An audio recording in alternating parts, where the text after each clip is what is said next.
السلام عليكم، اهلا بيكم حبايبي. يا رب تكونوا بخير وبصحه وسلام وسعاده. عملنا مع بعض حاجات كتير على القناه بمناسبه عيد الاضحى، وكل عام وانتم بخير، وكلها كانت وصفات ناجحه والحمد لله. والنهارده مع بعض هنعمل الكوارع، هنعمل طاجن الكوارع بالطشه، وكمان هنعمل فتة الكوارع اللي بالخل والثوم. ويلا بينا نشوف افضل واحسن طريقه. واول حاجه هنسمي الله ونجهز المحلول اللي هننقع فيه الكوارع. الكوارع طبعا بتيجي من عند الجزار كده متنضفه ومتقطعه وجاهزه. فهنا احنا حطينا اول حاجه معلقتين كبار من الدقيق، وبعد كده بننزل بمعلقه كبيره من الملح، وعليها معلقتين كبار من الخل، وبعد كده بننزل بعصره ليمونه، ونضيف عليهم شويه ميه ونقلبهم كلهم كده ببعض، وننزل بالكوارع وننقعها لمده نص ساعه. وبعد كده بنحط حلة على النار فيها مية لحد ما تغلي. بعد ما بتغلي بنكون احنا غسلنا الكوارع. بعد مرور نص ساعة كده بتبص تلاقي الكوارع معاكي نضيفة ولونها فتح معاكي وبقت جميلة وقشطة كده زي ما انت شايفة بالشكل ده. بعد كده بننزل بالكوارع في المية السخنة، وطبعا لازم تكون بتغلي عشان خاطر تطلع لك الشوربة بتاعت الكوارع رايقة. ونسمي الله وننزل بالكوارع، وبعد كده هنغطي عليها. وبعد ما بتغلي غلوتين كده بنفتح الحلة، بتلاقي فيه ريم ظهر كده على الوش، بتجمعيه وبتشيليه عشان خاطر ما يعكرش الشوربة. وكمان ما ينفعش نضيف البهارات ولا البصل ولا الثوم الا بعد ما نشيل الريم اللي على الوش المتجمع ده، لان بكل بساطة كده لو احنا ضفنا البهارات هتعوم على الوش، فهنيجي نشيل الريم اللي متجمع على الوش هيتشال معانا وهيترمي، يبقى احنا كده مش هنستفاد بالبهارات. ودلوقتي بقى مجهزين بصلتين صغيرين كده وخمس فصوص من الثوم. الثوم هنا بيخلي الشوربه ريحتها حلوه جدا. وبعد كده بننزل بالبهارات، معانا رشه من الفلفل الاسمر وبهارات اللحمه وثلاث فصوص من الحبهان وورقتين من اللورة. وبعد كده معايا جزريه متقطعه هنزل بيها، بتخلي الشوربه طعمها حلو. تقدري ان انت تضيفيها مع اي نوع شوربه انت بتعمليها. بعد كده هنغطي الحله، وبعد كده طالما غليت هنهدي النار خالص لحد ما تستوي. ودلوقتي هنجهز الطشه. معانا هنا حله صغيره نزلنا بشويه من الزيت. تقدري ان انت طبعا تنزلي بالسمنه مفيش اي مشكله، بس انا بستخف الزيت، لان طبعا اكله الكوارع بتكون دسمه لوحدها، فالزيت هيكون اخف من السمنه. وبعد كده نزلت بمعلقه كبيره كده من الثوم المفروم. طبعا اساس الطشه بتاعتنا هو الثوم. هنقلب فيها كده لحد ما تاخد لون مصفر شويه. وبعد ما التومه اصفرت معانا كده هننزل بربع كوبايه من الخل. ربع كوبايه الخل دي هي اللي بتفرق معانا في الطشه بتاعه الكوارع، وبتميز الفته وبتنقلها في حته تانية خالص، بتخليها مميزه في الطعم والريحه وبتبقى جامده جدا.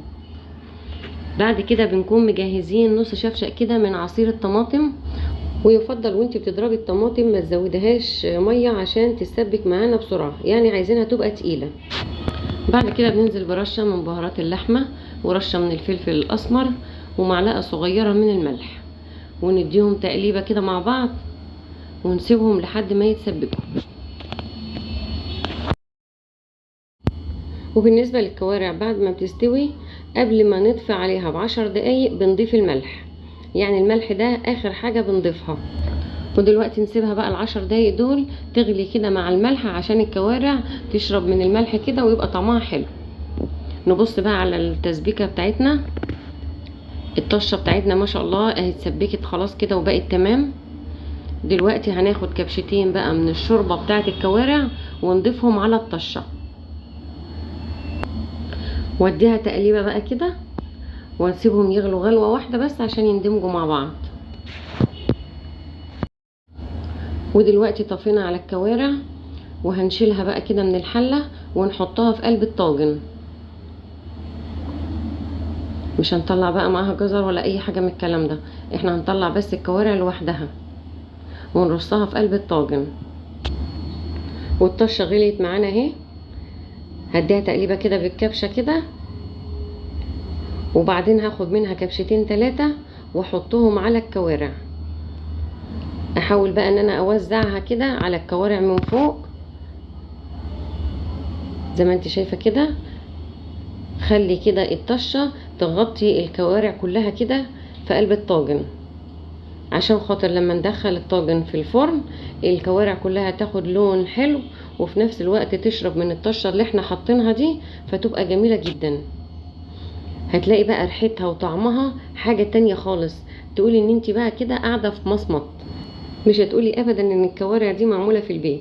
دلوقتي احنا بنكون مسخنين الفرن وندخله على نار عالية، وهنولع من تحت بس.